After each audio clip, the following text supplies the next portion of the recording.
Welcome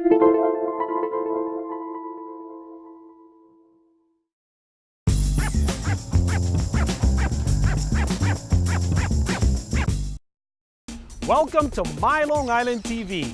From Manhasset to Montauk, we have traveled our communities to bring you the following events. I'm your host, Waldo Cabrera. MyLITV starts now.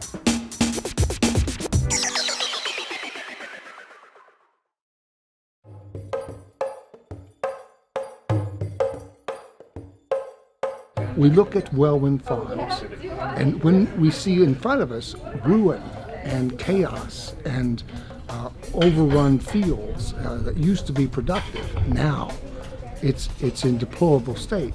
But we see potential. Given the right hands, this place will sparkle. It will serve in a new way. And so it is that we have a unique opportunity to receive our veterans. As a Vietnam vet myself, I came home to a country that didn't want to claim me.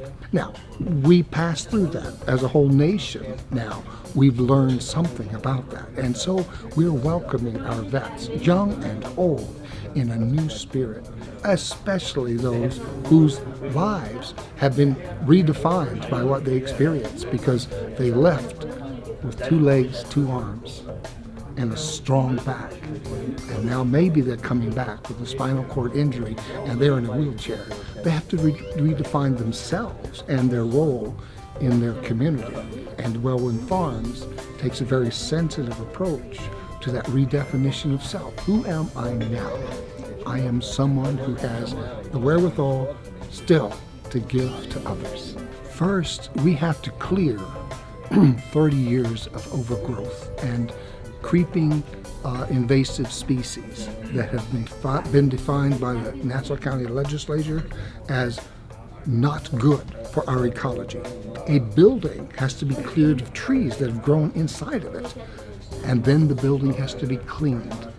Then architects come in with their equipment and they can measure, and based on those measurements, design the building's reconstruction. We want, as much as we can, to keep integrity with the earlier forms of construction.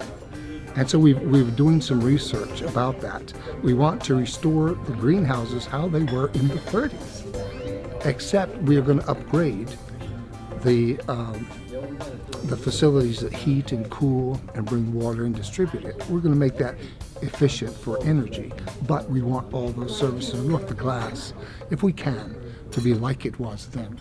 Water collection, passive water collection that they installed in their days, in the 20s and 30s, we want to restore that. Our veterans will benefit first by the activity itself, the activity of raising food. This is something they can do, and they will take that food and distribute it in the community through existing organizations.